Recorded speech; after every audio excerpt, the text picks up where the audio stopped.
আমার বিয়ে আছে সবাই জানো, চলে যাওয়া আজকের বিয়ে নেমন্তন্ন কার্ড দিতে হবে নাকি?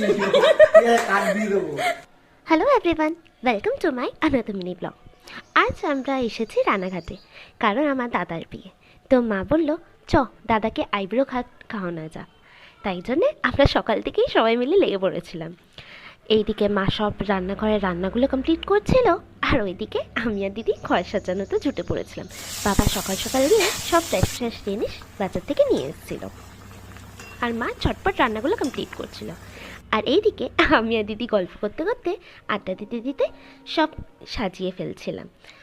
আর তাড়াহুড়োতে কতটাই বা সাজানো যায়, তাই যেটুকু আয়োজন করতে পারছিলাম সেটুকুই করে নিচ্ছিলাম। আর দিনগুলো কত তাড়াতাড়ি চলে যায় না, ছোটোবেলার সব গল্পগুলো মনে করতে করতে আমি আর দিদি হাসতে হাসতে সব কাজগুলো একসাথে শেষ করছিলাম।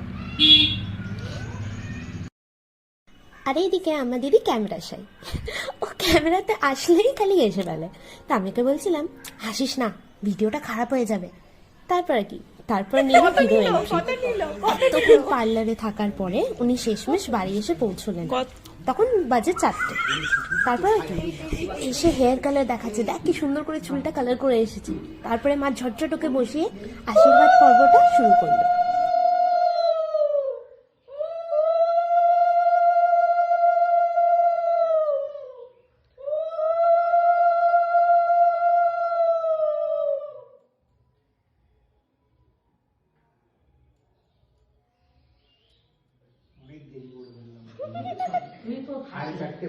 তোরই দিন আজকে।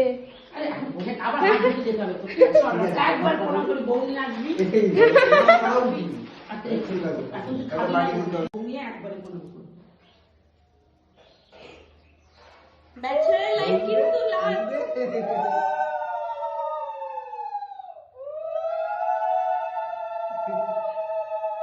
এটাই last bachelor life. Second last eyebrow ভাত, এরপরে ডাইরেক্ট ফাইনাল আইব্রো ভাত। শেষমেশ 4:30-5টা বাজে, তখন আশীর্বাদ পর্ব শেষ হলো। তারপরে ইনি লাঞ্চ করতে বসেছেন, দিয়ে বসে ভাবছে কোনটা আগে খাবো। আর বিয়ের জন্য এতটা ডায়েটও করে ফেলেছে, ওর অ্যাপেটাইট অলরেডি কমে গেছে। দিয়ে সবাই মস্তি করতে করতে খেলাম। খাওয়ার পর ওর এতটাই পেট ভরে গেছে, ও বলছে ওর আর গায়ে জামা কাপড় হবে না। খাওয়া দাওয়া শেষ হওয়ার পরে অনেকক্ষণ সবাই মিলে আড্ডা দেওয়ার পর দাদা চললো বাড়ি, আর কালকে থেকে শুরু হবে বিয়ে।